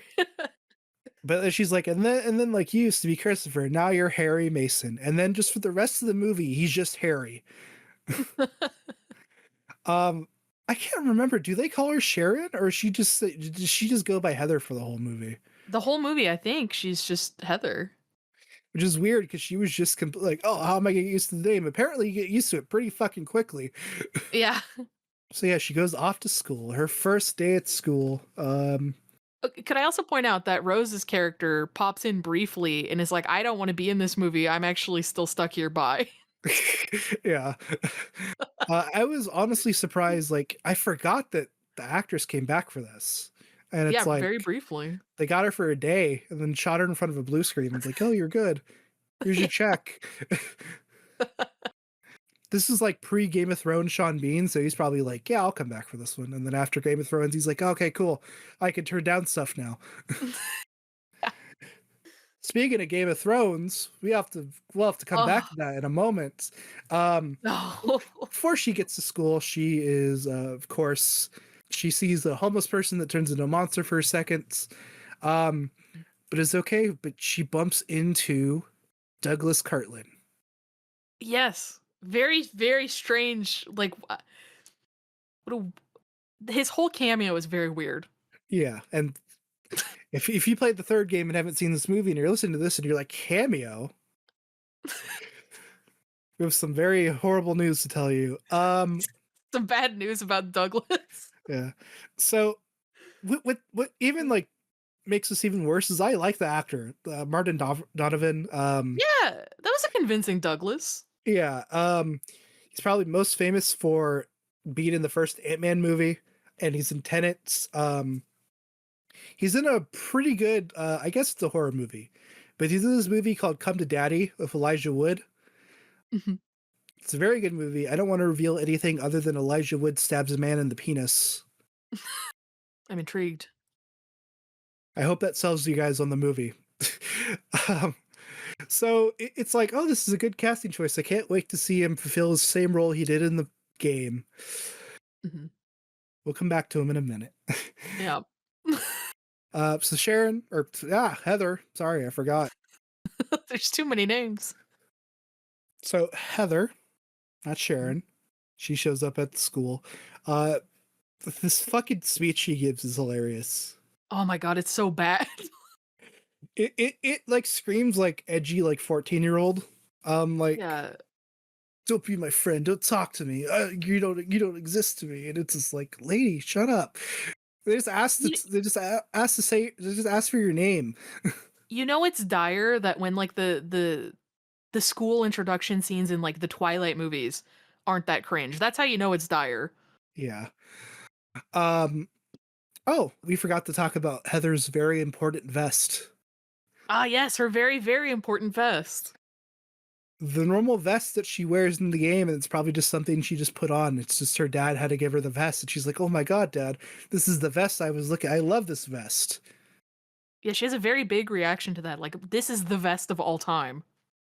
In the same scene, we are also introduced to Vincent Smith.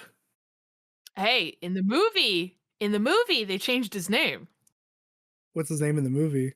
'Cause in the game, it's Vincent Smith, in the movie, it's Vincent Cooper for some reason. Oh, I completely missed that. I don't know why they changed his last name, it's very weird. Yeah. And then based off a twist later, technically his name is something different too. Yeah. So yeah, he's played by Kit Harington, most famous for, of course, being Dane Whitman in the movie The Eternals, the Marvel movie, the classic Marvel movie. Oh shit, no, he was also in Game of Thrones. Yeah, just a little bit.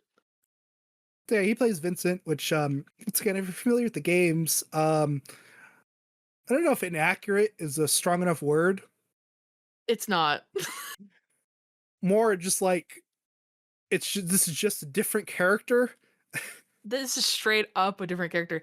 I won't go, like, to it like, in on it, but, like, that's the change, like, I could ramble about this change forever because Vincent in the game is one of my favorite Silent Hill characters, Yeah, and I genuinely how how did this happen?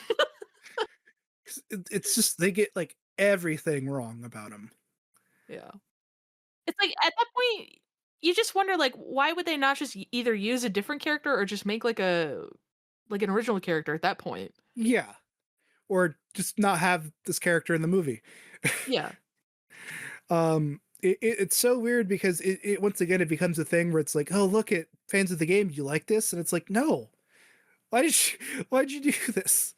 I'm genuinely trying to think, like, of a movie that fucked up a character that bad. I think it might be in my mind, I think that's, like, the worst example of a fucked up character. So yeah, Vincent is basically in this. He's the, I guess, the romantic lead. Yeah, in a very weird way. Yeah, and so he keeps wanting to hang around with her and stuff. She's like, "No, go away from me. I'm gonna go to the mall." The mall is where we kind of just lose like all pretense of this being like a good Silent Hill 3 adaptation, Yeah. which it's hurts. It hurts me because like Silent Hill 3 is like one of my favorite games of all time. What do you mean, though? They mentioned the Happy Burger. It's one-to-one Oh yeah. adaptation. So yeah, eventually like Douglas he meets up with Heather again, and you're like, all right, this is it. She's gonna go hide in the bathroom, and then like all shit's gonna go down, and it's like, nope. Douglas is like, I was like supposed to look for you, but then off screen, I actually found out that like this is an evil cult from Silent Hill, so we should team up. And then he gets attacked by Sawface. He gets his little fingies chopped off. And you can imagine them flying at your face in 3D. Oh god, yeah. And then Douglas dies. Just like in the game. Another one of the best characters from the game. He's like the heart of the game too. Yeah. Yeah, he's a very major character, like, holy. Yeah, at times he can just be like an exposition machine, but Mhm, he is like the one character that keeps like Heather like grounded, and like if you think about it, he does end up kind of saving her mhm. because of like their interactions. Unless you get the bad ending. So it was really disappointing, especially like when you have like a pretty like decent actor like playing him, and it's just like, oh no, he's gone. And it's like, why have him be in the movie if that's the case? Yeah, it was a weird decision all around. The whole movie is a weird decision. But it's okay because he got replaced by Kit Harington, Yeah, we got who Jon is Snow. struggling to keep that American accent. Yep. For as good as Sean Bean is, he is also not good at American accents. Um, Probably not helped by he has like a very heavy Yorkshire accent. Mhm. So him doing an American accent is probably like fucking impossible for him. But like even like now, Kit Harington doesn't do the best American accent. So I don't know. They should have just made him British. Yeah, I mean, at that point, what's one more thing to change, right? Even though I just watched this movie, I'm struggling to fucking remember what happened in it. It's just a clusterfuck, that's why. Yeah. I literally had to stop and think, and like, did they do the subway level? And I cannot Huh? remember if they even go to a I don't subway think in this. so. Also, at some point, Harry was taken. That happened too. It happens kind of off screen. Vincent teams up with Heather. They want to go find her father, and so they're on their way to Silent Hill. They stop at a motel, and basically Vincent is just like, "Oh, by the way, I'm kind of the son of the leader of the cult. Claudia Wolf, have you heard of her?" And she's like, "No." And it's like, "Well, she's the bad guy of the movie." Um, and then like she brings up like, "Wait, how did you leave the town? I thought like you guys could never leave." And it's like, was that a thing?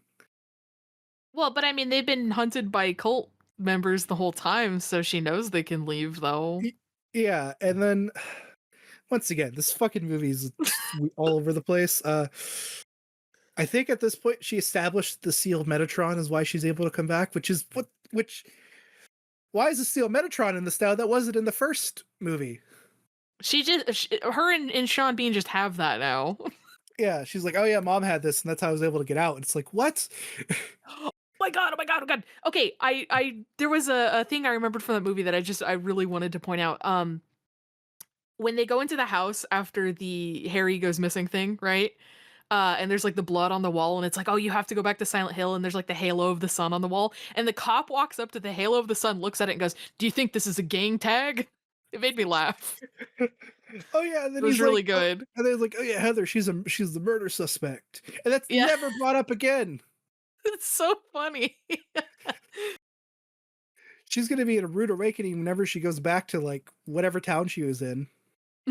Yeah, the police are just waiting for her. This wouldn't have saved the movie, but it would have been really cool if they said the town she was in was South Ashfield. Yeah. I haven't seen a murder this weird since the fucking Walter Sullivan murders. Yeah, I just man, them having Vincent be like, "Oh, I'm the son of Claudia Wolf," actually. What a bizarre change. Like, who came up with that? And then like he reveals that he's able to be out because like they carved like the symbol in his like stomach, and he's like, this required sacrifice. It's like, what'd you Yeah. sacrifice? Like skin? Yeah. What a strange movie. It's a good thing too. They established that there's kind of like a timeline on how long he could be out. Because if I was a cult member, if I was like part of the cult, and like all I needed was that to get out, I would just be like, yeah, fuck you guys. Good luck. Yeah, I'll stay in bye. the, I'll stay in the real world. So yeah, they have an argument. Heather gets so mad that she activates the other world. Sawface captures Vincent, and it's like, oh no, now I don't have any help. I guess I'm gonna have to go on this adventure myself. Mhm. Which of course leads her to coming across uh, Dahlia, where they have a very nice conversation. They got that actress back as well, yeah. It's interesting. So one day. That's how they get his. Even Sean Bean is like barely. He's like in the movie in the beginning, and then he disappears till like the end of the movie. Yeah. I just realized we skipped over the whole like office scene. Or oh my god, is that before or after she meets with Dahlia, Uh, where she fights Spider remind me. Mannequin? Oh, that, I think it's right after, I think. I literally just watched this movie, this is impressive. Yeah. Um, yeah. I'm not gonna lie, I, like, slightly checked out a little bit Oh, I don't blame you at all. when I was watching it, like, I I was like, "Hmm, I could be thinking The, about things that aren't this movie." yeah, this is what I wanted to bring up. Like, why did they just use the missionary? Because they just make up a new boss for her. Yeah. For a second, I was thinking, I was like, "Wait, what's the timeline?" And then I thought, like, as I was watching it, and I was like, "Okay, this is like a mannequin spider thing." I was like, "Is this like a Scarlet reference?" But then I think it's just purely original, right? Yeah, that would have been cool if like it was because that's like the one good thing from like Homecoming. Yeah, yeah. Is that boss. um, and but no, it's like it just which yeah, it just captures people and then it turns them into mannequin, which like there's mannequin stuff in Silent Hill 3, but Yeah. this is like a weird way to like reference that. Mhm. Yeah, I mean, it's like, I guess it's like a interesting design, but like, why? Yeah. And then of course because it's 3D, when it picks up a mannequin head, it screams at the audience. Yes, yes. It's like it's actually screaming at me. Heather forgets to pick up the katana. Uh, Mhm. she also saves somebody, and then they're almost Yeah. immediately taken, and Heather seems not to care at all. Yeah, that was such a strange, that whole scene is just so weird. Like, what was the point in saving it? I don't know.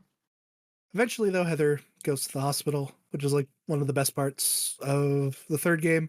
No Stanley. Yep. It would have been great if just Heather just spent like 15 minutes just reading letters and then get a weird phone call. Yeah. They didn't sing. Nobody sing happy birthday to her. It's so sad.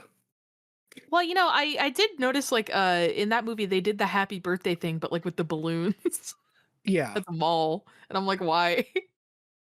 Eventually, she comes across Leonard, which we actually get to see the human form of Leonard, and he's played by legendary actor Malcolm McDowell, most famous probably for Clockwork Orange, Tank Girl. Okay, maybe not so much Tank Girl, but I remember being like excited for this because I think Leonard in the game looks really cool and just like Yeah. it's really cool too. Like when you first meet him, like he's like talking to you and he's giving you information, and then he like comes out of the darkness and it's like, oh my god, he's a giant monster. Yeah, and then, like, he's such a like, a cool design too because, like, there he has, like, that whole you kinda think it's just a person, and then it's not, and then, like, during the fight, he's, like, always under the water and, like, kinda, like, murky and kinda, hidden behind stuff all the time, and then you just got this guy in the movie. Yeah. And then the scene with him's funny because it's just like he's blind for I forgot if they mentioned why he's blind, but also he's just British. Malcolm McDowell didn't even try to do an American accent. He's like, I'm British. So it's like, okay, I guess that he just left England and then he came to Silent Hill and he's like, oh, I like this cult stuff. Mhm. I think I'm gonna get really into this cult thing. Um yeah, he's just like, oh yeah, hey, you really need the other seal of the Metatron for that one. He's like, oh, is it like this? He's like, oh hey, I need that, and just shoves it in his body like a VHS, Yeah. which he then turns into his monster form, although it's not as cool as in the game. Yeah, it's Um, kinda lame. and because she doesn't have a shotgun or a katana, she just pulls out the seal and that kills him. I mean, wasn't there, like, in that scene, she, like, holds a gun up to his head and is like, like, "If you try anything funny, I'm gonna shoot you," kind of a thing, but then Yeah, just, like, lets him grab it and take it anyway? yeah, and then And she it was like, shoots what was him. the point of that? Yeah. Yeah, and then she does shoot him, which sends him flying back off of a freaking pistol. Yeah. He's like Mr. Burns, apparently. He's just like 70 pounds, I guess. Yeah, and then she is prison, which is from 2. But also, Mhm. it kind of does look like the last stage of the third game. So I guess it's the church. So I don't know. It's like a combination of the two. She's being attacked by a bunch of random inmates, but who is there to save her, Early? The glorious and beautifully designed Pyramid Head. Which I forgot to say, Pyramid Head was in her little theme park dream from earlier. Ah, yes, he's the little carousel man. And he's got chains connected to his nipples because he is a freak. He's a little freaky guy. I like how they did the whole carousel thing is because of it's actually the credits song too. But in that, like, there's like a bonus track that was on the Silent Hill 3 album that mentions turning a carousel or spinning the carousel, and I'm like, did they base that whole idea of Pyramid Head in this movie off of that? That's crazy. I don't know. It's really funny. Um, but we kind of learn this a little bit later, but apparently the idea is that Pyramid Head is the protector of Alessa. Mhm. Just like that's not in the first movie at all. Pyramid Head's just a guy. Yeah. He saves Heather by slowly cutting off all the hands of the inmates that are just reaching out. Um, Mhm. apparently they're excited for this because none of them pull their hands back. Yeah, apparently. They're just like, "Oh, me next, me next." Wait, but because the grabby hands looks really good coming at the 3D screen, you know? Yeah. Then the hands can fly at you after they're cut. Yeah. Eventually, Heather escapes from prison world and lands into theme park world, where apparently the Order's sanctuary has been in the theme park the whole time. Mhm. Heather's lucky she didn't have to go through sewer world. That level sucks. You get these little green, like I think they're called rompers. Mhm. You know what? Honestly, I give the sewer level from the first game crap, but like there's some very scary moments in that one. So the sewer levels always suck. So, Yeah, true. but yeah, she goes to save Vincent, but then she encounters Alessa, and Alessa's like, "What the fuck, man?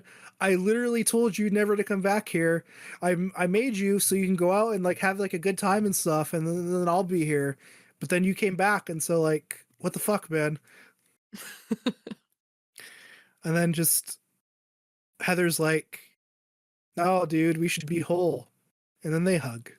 The huggening on the carousel. Okay, that seems, like, almost cool. Like, the carousel spinning, like, kinda looks cool, but Yeah, it does. I mean, like obviously in the game, like you fight her So Yeah. I guess like I'm not like too like annoyed by like that change of just like them kind of coming to an agreement, and then it's just Mhm. like let's be whole and like team up against each other. Because the game is like all about like kind of like whether Heather should like kind of give into her rage and get revenge. Mhm. So like kind of the idea of her like fighting her dark self makes more sense than it would in this movie. Where this Yeah. one she just wants to just have like a happy life with her dad. So, Mhm. but yeah, it is still kind of silly. Now Heather is at full power. Do you watch? Are you a Dragon Ball Z fan at all? I am aware of it. I haven't really like watched Okay, it though. so you know Piccolo, right? Is it the green fellow? Yes, it's the green fellow. Uh-huh. He meets other members of his species, and he's just like, "Hey, let's combine." And they're like, "Oh, okay, cool." And so he becomes like Super Piccolo, basically. Um, Uh-huh. that's what this reminded me of. So now she's Super Heather. Mhm. You know what would have made this movie better? More Pyramid Head. Well, yeah, probably. No Vincents. If this is when she turned into the princess, Oh, yeah. That'd be good. it's just like it's like a magical. She just has like a magical girl transformation, and she's just ready to go take on Claudia. Yeah, they should do that, like, Yeah, like retroactively. yeah, it's like, oh, watch out, she has a sexy beam. Get out of here. Heather finally confronts Claudia, who I forgot to say earlier. Claudia is played by Carrie Ann Moss, most famous for being in The Matrix Mhm. as Trinity, and of course the Shia LaBeouf classic Disturbia. Actually, that is kind of a classic, so I can't use my joke there. Memento is another good movie that she's in. Mhm. This is all ruse early. This whole podcast is just so I can recommend movies to you. Hey, listen, I have a lot of see, my issue is I just sit there and watch weird anime that no one's ever heard of instead of watching movies. I get you. I've been watching a lot of Taskmaster, so I just have Taskmaster on, and it's like, shouldn't I be watching movies from last year or something? But yeah, she confronts Claudia, and she's just like, "Ah, I have both sides of the sealed Metatron." Claudia's like, "Oh, you better give me that, or else I'll kill your dad." And she's like, "Okay, here, take it." I don't even know what to say about this next part. Yeah. Are we So getting to the Pokemon battle? yeah, so first off, Heather hands over the seal of Metatron, both sides of the seal of Metatron, and tells her Mhm. like, "Let's see what you really are." And then Claudia turns into Sawface. Yeah. But she's but Sawface has existed the whole movie, though. Yeah, and the movie has very clear and established rules that these cult members cannot leave unless they carve the symbol into them, and it's only for Mhm. a short time. But every time we've seen Claudia, she's been here. Yeah. And and also Heather says we're going to see what you really look like. So is like she it just doesn't make any She's fucking sense actually to me. the yeah. So it's like, is there just two Saw faces now? Did Yeah, Claudia I get turned into one? Has she been the only Sawface this whole time? Um, it doesn't make any fucking sense. yeah. And before you have any time to really think about it, Pyramid Head shows up, Hell yeah. and they have like an actual fight. It's really funny. Um, by the way, I forgot to mention this, but there's another big retcon here. Claudia refers to Christabella as her sister. Ah, yes. Have you explored the implications of that? Like, what everybody talks about that line? Kind. Well, I was actually about to bring that up. Do you think it's like a religious, like in a religious sense, like over sisters of like the cult, or do you think they literally are sisters? I don't know. It could be, but it's like, the way that they say it is it really feels like it's like a familial thing as opposed to, like, a religious thing, but I Hmm. don't know. I don't know.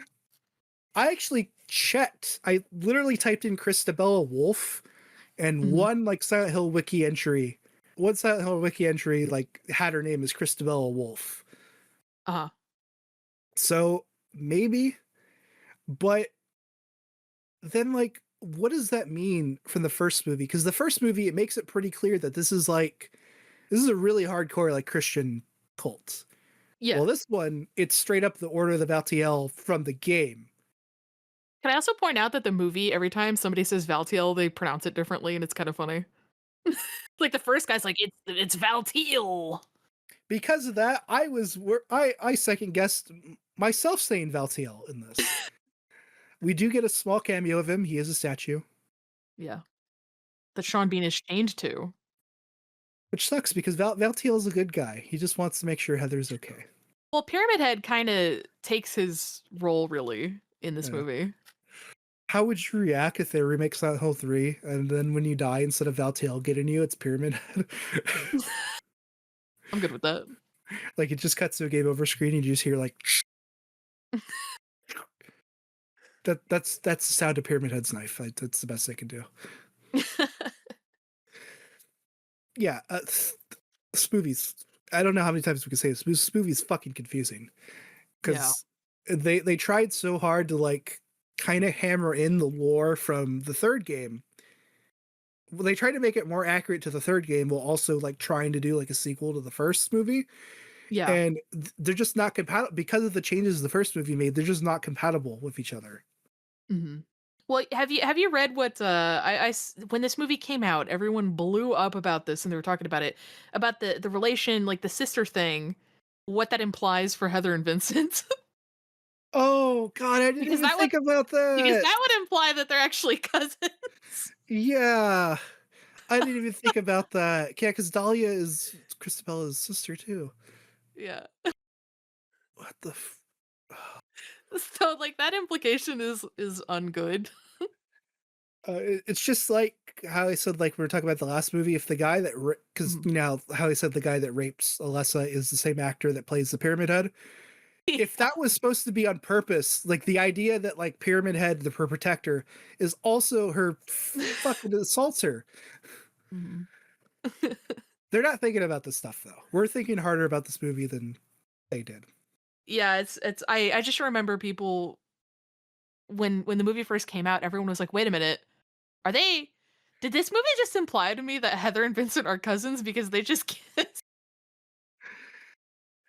It's like And I don't know if that's, like, intentional or did they just not think about it or is it that, they really do mean it's, like, a religious thing or they either didn't think about it or they mean it's a religious thing, but Yeah. who knows? Thank you for bringing to the attention the fact that Vincent is probably Heather's cousin. Yeah. This too is like why it's weird that like even like Vincent is calling Christopher Harry, and it's like Uh-huh. you know that's not his name. What are you calling him Harry for?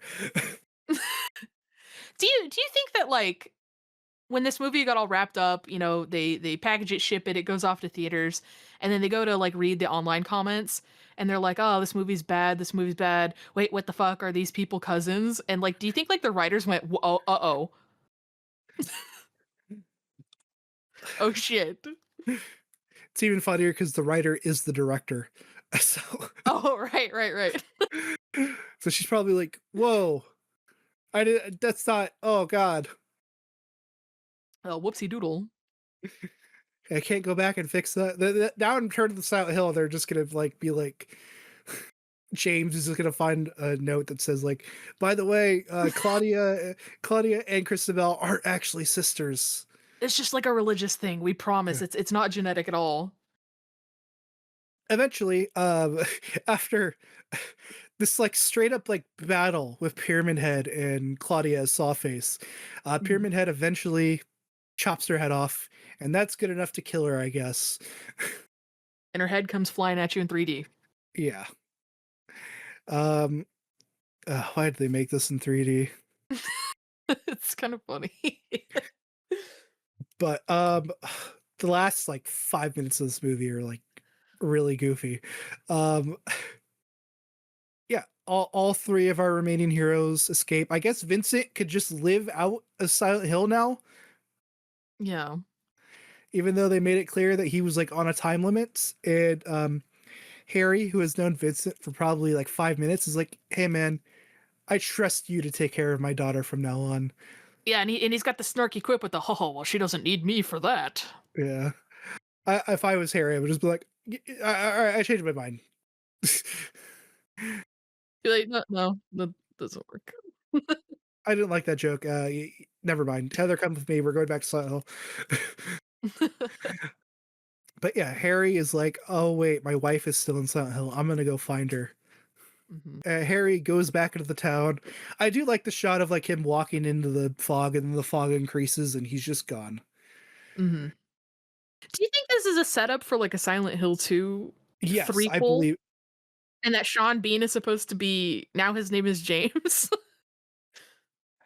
I You know, we're gonna get into that in a second because we're gonna see the other setups for Silent Hill sequels in a bit. Mhm. Oh, yes, So yes, there's, like, a gazillion. yeah, Heather and Vincent, they hitch a ride from a truck driver. And what's the truck Mhm. driver's name, Early? That's Travis Grady, And they make sure that he says his full name so that way the audience know. and he's got the hat, and he's got the plaid, and it's definitely Travis.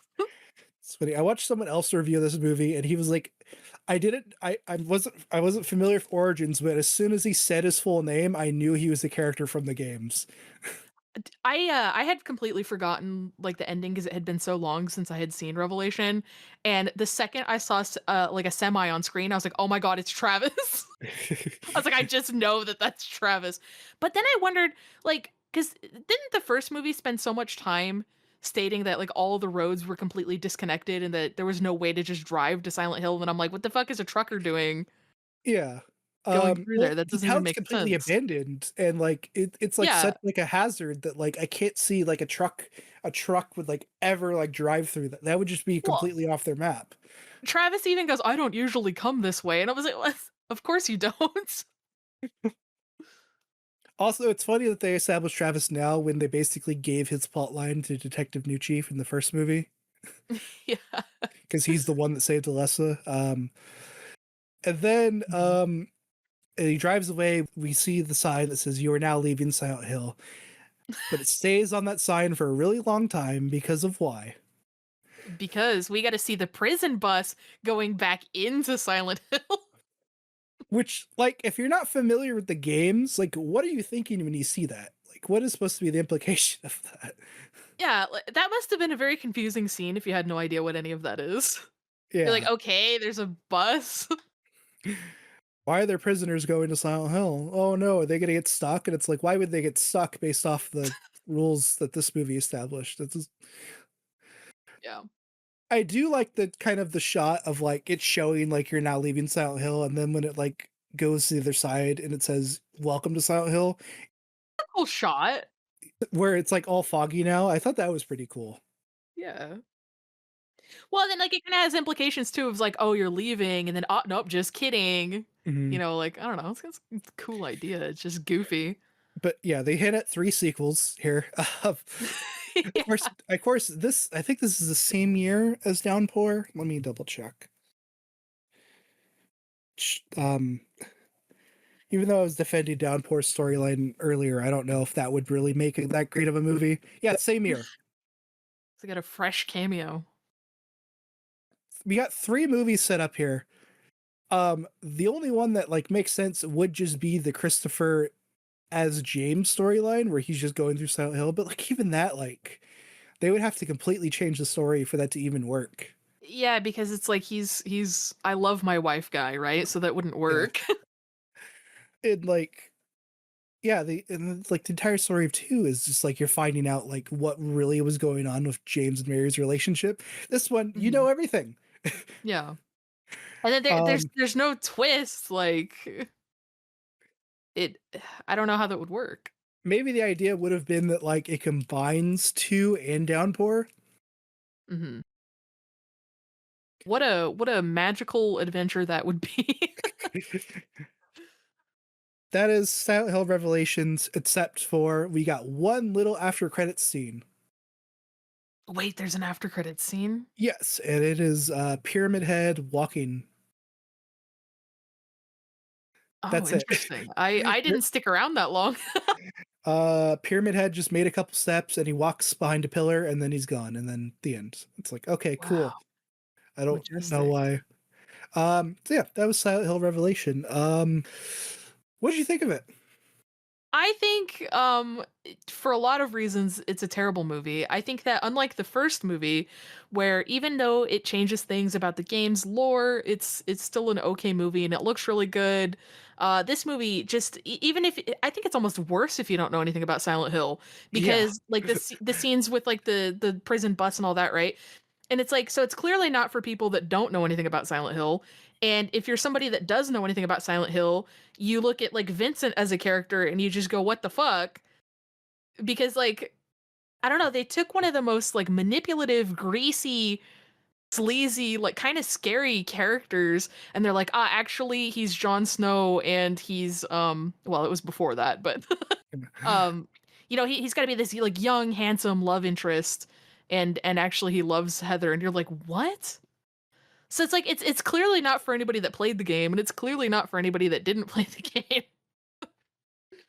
And like these like changes would be fine if they made sense with the first movie or the Yeah. movie was good.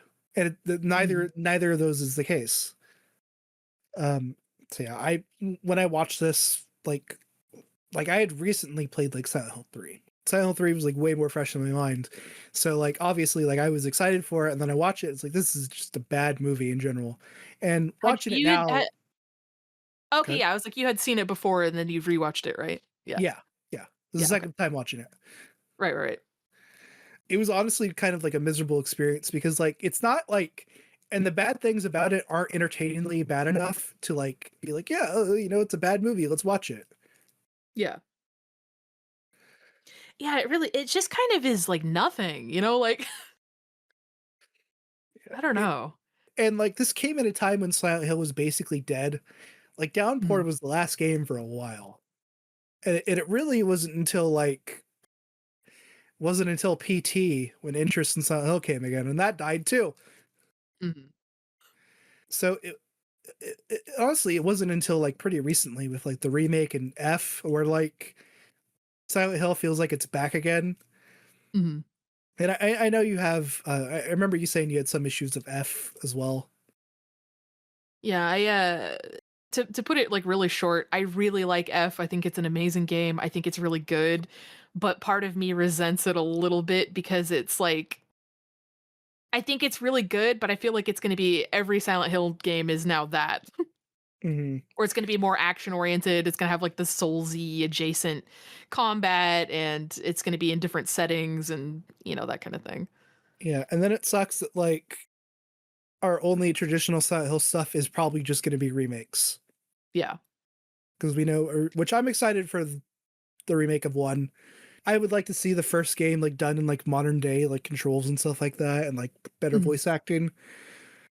Maybe like fleshing out some of the other characters too. Mhm. But it just sucks that it's like, oh yeah, you want classic Silent Hill? You literally have to play classic Silent Hill. Yeah. Well, I guess like the thing for me with F is like or what was the short message or whatever it's called, the something message. Yeah, the interactive thing. Yeah, I don't remember what it's called. But like where they that game set up this whole thing where it's like, oh, the fog is actually Silent Hill, and the fog can go anywhere. So Silent Hill can be in Japan or wherever. And I always like whine about that. And then people get mad at me. They're like, well, there's nothing left that they can do with the cult plot line and blah blah blah blah blah. And I'm like, I get it. Like they kind of like milked it dry, but at the same time, it's like, I don't know. I'm not super sold on the idea of like, oh, Silent Hill can be anywhere at any time. Silent Hill was in all of us. Yeah. It's like but like I think F is a really, really good game. I liked it a lot. I think it's a super cool game. So Silent Hill is back. Hopefully Yeah. this the stink of this movie will be washed away with Return to Silent Hill. Um Do you think please- Return to Silent Hill is gonna bring up the Sean Bean thing at all? Or is it just gonna completely pretend that that movie never happened? it's the same director, so I imagine that like it's gonna have a reference to it. Yeah. Like if Sean Bean was in it, we would know. Yeah, for sure. But I can imagine that like there'll be like there'll be some references to it. I don't know because maybe this is a fault on my part. I haven't looked up anything the director said. Maybe the director was just more like each installment was supposed to like be its own thing, just like the games. But then just they did three because three is popular Mhm. for this movie. So I don't know. I'm interested. I can honestly say that's one of the things that I'm interested in watching the movie for is to see if there's any references to the first movie. Yeah. I wonder if Pyramid Head's gonna be in it. Oh, wouldn't it be funny if the Silent Hill 2 movie is the only movie that doesn't get Pyramid Head? Yeah, Oh, but he's on the posters though, yeah. to be fair. Are we gonna see him sodomizing a mannequin?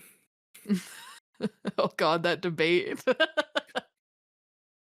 To sum up, before I ask you one more question about Return to Silent Hill, so yeah, first movie, love it. Second movie, think it's a piece of shit. Yeah, but like in the worst way because sometimes a movie is a piece of shit and you like it because of that. But this is like actually just a piece of shit. Yeah, I'm with you on both accounts. What is the thing you're most looking forward to in Return to the Silent Hill? um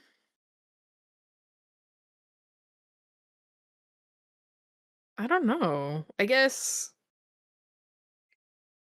uh one thing that always worries me and it worried me about the remake, so this is like the exact opposite of the question. I'm dreading it almost. I get a little worried when different things try to handle the Angela plot. Oh yeah. So I'm like, is that going to be good? Is it even going to be in the movie? I don't know. So I guess I'm looking forward to seeing if they handle that poorly or not. Are you gonna cheer if the abstract daddy shows up? I'm gonna stand up in my seat and clap like a seal, Did you see that they made like a statue of that? like a merch statue. Yeah, like a statue of abstract daddy. I did not see that. Um, that's a cool design. I don't know if I want to like have that anywhere where people, what is that? And it's like, well, so like, uh, yeah, what's the deal with that monster? So you see the it's it's a monster created by a woman that was molested by her father, and it's a representation of that. But the main character doesn't see it that way because of his repressed sexual nature. Uh, It's a fun one to explain. yeah. And then you turn around and your friend's gone. See, like around here, that would be like a normal conversation. I don't ever like shut up about video game stuff, so I have all kinds of weird crap all over my house. That's the Silent Hill movies. Early, thank you so much for doing this with me. I had a lot of fun discussing these movies with you. Yeah, I'm down to talk about Silent Hill any day. Well, you're a much bigger channel than me, but I'm still gonna give you the chance to promote your stuff. So where can we find you? I am at youtube.com/@early-tv because YouTube makes you have the stupid at things now. Yeah. Um, you also have that second channel, Too Early. Yes. I off the top of my head don't remember what the URL for that one is. I'll post it in the description, so if anybody That wants works, to that look, they can works. just go there. They can watch you review random horror games from all the different generations. Harvester, of course, being one of my favorite episodes you've done.